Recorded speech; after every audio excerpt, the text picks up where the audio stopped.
কাল কিয়ামতের দিনটা বড় ভয়ঙ্কর হবে, এত ভয়ঙ্কর বন্ধু।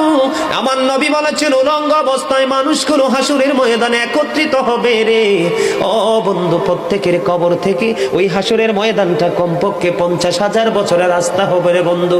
এই জন্য নবী যখন মেরাজের রজনীতে বোরাক দেখেছিল, আমার নবীকে আল্লাহ দাওয়াত দিয়েছে, বোরাক দেখে আমার নবী এত ক্রন্দন করেছিল, মনে হয়েছিল যেন আমার নবীর চক্ষু মুবারক দুইটা ঝর্ণা হয়ে গেছে। এই যুবক, কাল কিয়ামতের দিন এত ঘামবে রে, কেউ মাজা পর্যন্ত, কেউ নাভি পর্যন্ত, কেউ বা আবার পুরো শরীর বন্ধু ঘামের নিচে ডুবে থাকবে, আবার মাথার মগজ টকবক টকবক করে উতরাইতে থাকবে রে।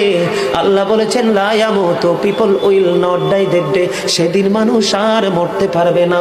আল্লাহ বলেছেন ফিহা ওয়ালা ইয়াহইয়া, people will not be able to live that day, মানুষ